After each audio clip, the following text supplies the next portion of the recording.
మనలో ఎవరైనా సైతానుకు అవకాశం ఇచ్చి వాడి ఆక్రమణకి గురైన వాళ్ళు ఉన్నారా? ఎస్, నా జీవితంలో సైతాను ప్రవేశించాడు. అణువణువున వాడు ఆక్రమించేస్తున్నాడు. ఒకప్పుడు ఆత్మీయ జీవితంలో వాడు అడుగుపెట్టాడు. అందరితో ఆగకుండా వాడు నా శరీరంలో జొరబడ్డాడు.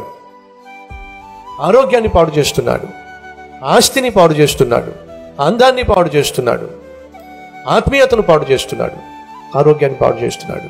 స్లోగా వాడు నా జీవితంలో ప్రతి అణువణువున వాడు ఆక్రమించేస్తున్నాడు. Is it true in your life? అది నీ జీవితంలో వాస్తవా?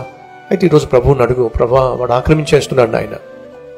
రోజు రోజుకు వాడు నన్ను, నా జీవితాన్ని, నా కుటుంబాన్ని, నా ఉద్యోగాన్ని, నా వ్యాపారాన్ని, ప్రతి విషయంలో వాడు జొరబడిపోతున్నాడు. అదే చెప్తున్నాను. ఈరోజు మనలో కొంతమంది లేక అనేక మంది జీవితంలో వాస్తవం సైతాను ఎంతో కొంత అడుగు పెట్టేశాడు. అడుగు పెట్టనిచ్చావు, ఇప్పుడు స్లోగా వాడు ఆక్రమించేస్తున్నాడు. వాడు దేన్ని ఆక్రమిస్తాడో దాన్ని అపవిత్రపరుస్తాడు.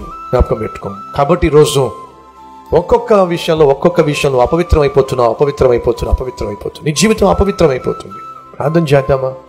ఈ ఆత్మ, ఈ శరీరమే సైతాన్ యొక్క ఆక్రమణకి గురైనట్లయితే ఇంకంతకంటే దారుణం ఏముంటుంది? ప్రార్థన చేద్దామండి. రండి.